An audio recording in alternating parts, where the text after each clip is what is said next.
art in general. What emerges from the lecture is a cautious but illuminating anti-essentialism.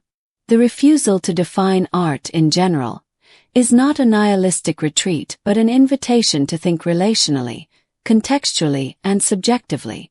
The lecture does not construct a new aesthetic theory but deconstructs the old ones.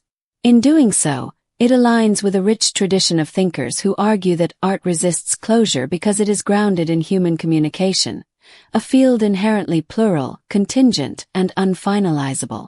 And here we go. Dear listeners, today, as announced, we shall concern ourselves with art in general. And indeed for the simple reason that by doing so, art in particular is automatically dealt with as well. But is that really so clever? And what does art in general have to do with cleverness at all? Perhaps even with cleverness in general? Very well, we understand one another. Therefore, I will move straight to the first question. Can art in general exist at all? This first question ultimately aims at the real question, whether universally valid criteria for art can exist at all. And if they cannot, why not? How can it be that a word exists which denotes a collective term, while at the same time individual elements exist that appear to have nothing in common except that they fall under the same collective term? So where lies the error? Is it obvious? And do we fail to see it precisely because it is so obvious? At this point, I realize that we are, in fact, always discussing one and the same topic. And I must admit, I find that somewhat boring. Therefore, let us quickly proceed toward the path of a solution, so that perhaps one day we may occupy ourselves with something truly new. Perhaps with philosophy. Maybe someone among you is familiar with it. There is, for instance, that doctrine of ideas. And I have nothing against ideas. How about the idea of art in general or art as such? I have no idea what that might be, for I know neither an art in itself nor an art for itself. And after all, my esteemed listeners, art is never detached from the communicating individual. Quite unlike a machine, for example, which indeed is, and always simply is, a machine in and for itself. And thus, with the machine, there is no problem whatsoever with the concept of the machine in general, whereas with art, as we have just seen, this cannot work at all since no viewer or creator of art can exhibit an identical communicative process in connection with one and the same work of art. This means there is no hierarchy, and thus we finally arrive at the solution to the original riddle, that a problem can only arise if one interprets the concept of art hierarchically. For only then does the question of common features emerge. But now that really is enough.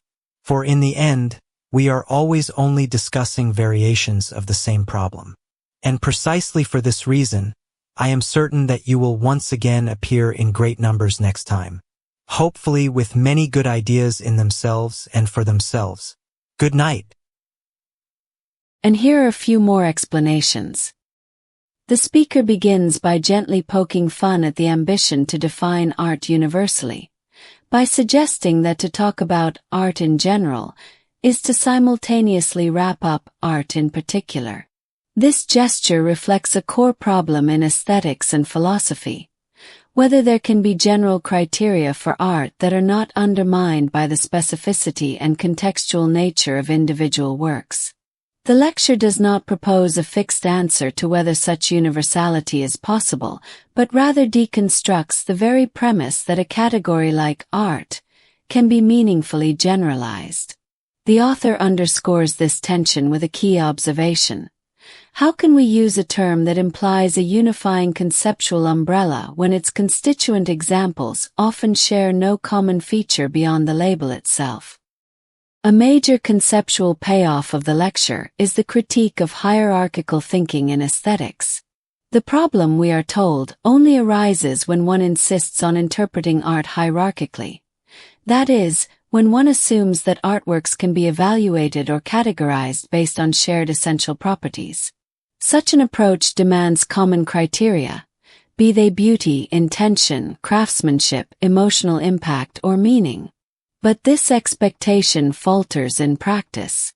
As the speaker dryly observes, no two individuals, artist or viewer, undergo the same communicative process with respect to a given artwork. Each encounter with art is an idiosyncratic dialogue between a subject and an artifact, irreducible to standardized measures. In contrast to art, the speaker proposes the machine as a concept that does admit generalization. A machine, we are told, is always for itself and in itself.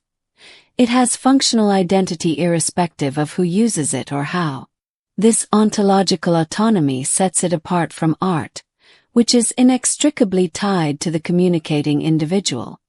Here, the lecture subtly invokes a phenomenological stance. Art exists only in relation to experience and perception. Notably, the lecture ends by acknowledging the repetitive nature of philosophical discourse. The speaker confesses boredom with the recurrence of variations of the same problem. This meta-commentary points to a Socratic humility. Philosophy does not offer definitive answers but trains us to live with ambiguity. Thank you very much.